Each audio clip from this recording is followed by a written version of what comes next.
بسم اللہ الرحمن الرحیم۔ السلام علیکم۔ آج میں آپ کو ایک واقعہ سناؤں گا ہارون رشید کے زمانے کا۔ بہت ہی دلچسپ ہے اور اس میں اللہ تبارک و تعالیٰ سے جڑنے کی ایک بہت بڑی پوائنٹ ہے۔ یہ واقعہ یہ سندھ کے مشہور بزرگ ہیں، وہ اللہ کو پیارے ہو گئے ہیں، مولانا عبد الکریم قریشی بیر شریف والے بہت مشہور ہیں۔ اس نے اپنے واعظ میں یہ واقعہ بیان کیا کہ ہارون رشید کے زمانے کے اندر ایک قاضی تھا، قاضی ایاز کے نام سے، جو مدینہ منورہ میں فیصلے کرتا تھا۔ تو ہارون رشید جب حج کے موقع پر مکہ پاک آیا تو اس کے واقعات بہت مشہور تھے، لوگوں کے اندر اس کی بہت تعریف تھی۔ تو ہارون رشید نے سوچا کہ مجھے بھی اس کے فیصلے کے اندر، اس کے یعنی کہ کورٹ کے اندر جا کے یہ مجھے سننا ہے، یہ فیصلے کیسے کرتا ہے۔ جب یہ ہارون رشید مدینہ منورہ آئے، مدینہ منورہ جب آئے تو وہاں پہ اس نے ویس تبدیل کر دیا، شاہی لباس جو تھا اس نے اتار دیا اور سادہ لباس پہن کر گھوڑے پہ چڑھ کے کسی کو بتائے بغیر چھپ کے گیا۔ جب راستے میں گیا اس کو ایک تقاضا لگا کہ کام ہو گیا، کہ کسی آدمی راستے سے جا رہا تھا، اس کو کہا کہ یہ میرا گھوڑا سنبھالو، میں تھوڑا یہ کام کر کے پھر آپ سے گھوڑا لے لیتا ہوں۔ اس نے کہا ٹھیک ہے۔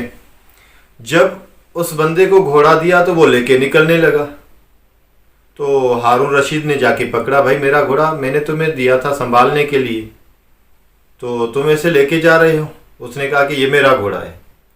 ابھی ہارون رشید وہ جا رہا تھا فیصلہ سننے، ابھی فیصلہ اپنے گلے میں پڑ گیا، ابھی یہ اس کے ساتھ واقعہ پیش آ گیا۔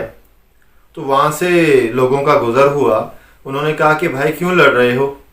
تو ہارون رشید نے سارا قصہ بتایا کہ مجھے یہ تقاضا ہو گیا تھا، میں نے اس کو گھوڑا سنبھالنے کے لیے دیا تھا، یہ گھوڑا میرا ہے اور یہ قبضہ کر کے بیٹھ گیا ہے، یہ کہہ رہا ہے میرا گھوڑا ہے۔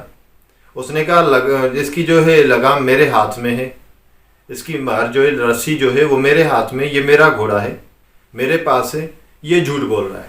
تو اس نے کہا کہ بھائی پریشان مت ہو، یہاں پہ ہمارا جو قاضی ہے، قاضی ایاز ہے، وہ بہت اچھی طرح سے فیصلے کرتا ہے، آپ کا فیصلہ تو منٹوں میں ہو جائے گا، پریشانی کی کوئی بات نہیں۔ تو ایسے وہاں جا کے کورٹ کے اندر پہنچ گئے، قاضی ایاز کے فیصلے چل رہے تھے۔ ایک بندہ آیا، دو بندوں کا جھگڑا تھا، وہ دونوں آگے پیش ہوئے، بھائی کیا مسئلہ ہے؟ کہا کہ ایک جو ہے تیل کی بٹھی کا کام کرتا ہے، یعنی تیل بیچتا ہے، خرید کرتا ہے بیچتا ہے، اور دوسرا سونار ہے جو سونے کا کاروبار کرتا ہے۔ وہ دونوں کا جھگڑا تھا سونے پہ، یہ جو چیزیں ہیں سونے کی وہ میری ہے، یہ میری ہے، دونوں کے جھگڑے ہو رہے تھے۔ تو قاضی ایاز نے کہا یہ سونا مجھے دے دو، آپ چلے جاؤ، کل آنا، آپ کا فیصلہ کل ہوگا۔ اس کے دوران ایک عالم اور ایک جاہل آ گیا، وہ دونوں لڑ رہے تھے، یہ قرآن شریف میرا ہے، وہ کہہ رہا تھا میرا ہے، جاہل کہہ رہا تھا میرا قرآن شریف ہے، عالم کہہ رہا تھا میرا قرآن شریف ہے۔ تو اس کے بعد یہ ہارون رشید کا فیصلہ آ گیا، ہارون رشید کہہ رہا تھا گھوڑا میرا ہے، اور وہ بندہ کہہ رہا تھا گھوڑا میرا ہے۔ تو تینوں لوگوں سے قاضی ایاز نے کہا یہ آپ چلے جائیں، کل آپ کا فیصلہ ہوگا۔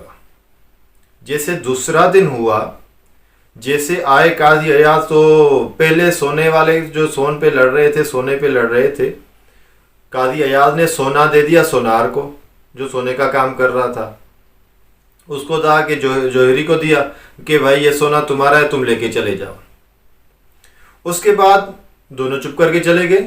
اس کے بعد قرآن کی باری آئی، قرآن پہ جو جھگڑا کر رہے تھے دو لوگ، قاضی ایاز نے ایک عالم کو قرآن شریف دے دیا، یہ بھائی قرآن شریف تمہارا ہے، تم لے کے چلے جاؤ، وہ لے کے نکل گیا۔ اب باری آئی ہارون رشید کی، تو قاضی ایاز نے کہا یہ گھوڑا ہارون رشید کو دیا کہ بھائی یہ گھوڑا تمہارا ہے، تم لے کے جاؤ۔ تو وہ بندہ بھی چپ۔ ابھی ہارون رشید کو یہ پریشانی ہوئی، ہم بھی پریشان ہوں گے، ظاہری بات ہے، سوچنے کی بات ہے، نہ کوئی آیا گواہ پیش ہوئے، نہ کوئی وکیل آیا، نہ کوئی تفتیش ہوئی، نہ کوئی مقدمہ چلا، ایسے فیصلہ ہو گیا۔ تو ہارون رشید بھی وہاں پہ کھڑا ہو گیا کہ بھائی مجھے بتاؤ تو صحیح، فیصلہ کیسے کیا تم نے؟ تو قاضی ایاز نے کہا میں تمہیں کیوں بتاؤں،